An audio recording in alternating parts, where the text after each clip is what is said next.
Hello, this is Marcel Fischbacher from the North Plains Groundwater District farm, and we're looking at our cotton crop this year. And as we get there, we talked about last time, we looked at stand count, and it still looks pretty good looking up and down the row. Stand count here was above average for our area. Now the next thing, we got to look at these cotton crop too. We still see some leaves that had some damage from some thrips and some other seedling damage, but we're now starting to see some squares starting to form.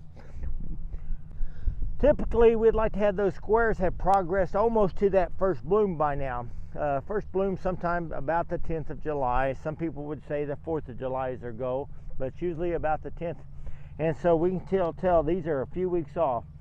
Hopefully we won't lose any squares, and we'll set a lot of squares between now and the end of the month, because those will be the squares that we can take on and make a cotton crop out of. I know as we look in this soil, there's a lot of moisture here in the soil.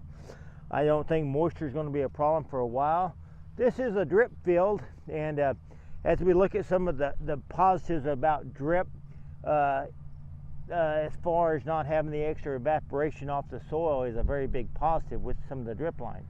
One thing that's very crucial with a drip field such as this is that you get enough moisture to get the plant to germinating up, which this year we had ample moisture, almost too much. And as you're seeing from the plant, we still have a few seedling diseases and other things.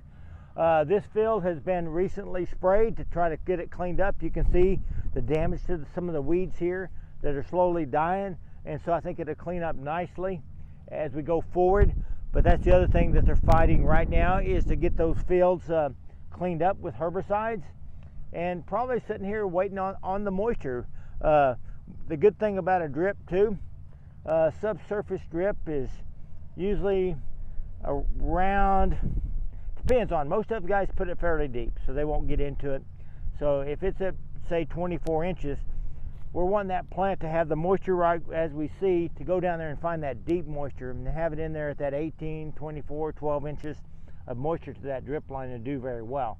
So it's a very good system that we have up here. It's a very efficient system, and now we just need to have some time. So as we start accumulating some heat units with this plant, we see a lot of growth. We see some real healthy new leaves, a lot of growth, and it's really going to grow a lot over the next couple weeks. I think when we come back again, we're going to see this plant go from about 8 inches to probably being almost knee high within the next 2 or 3 weeks. So we're going to see a lot of growth.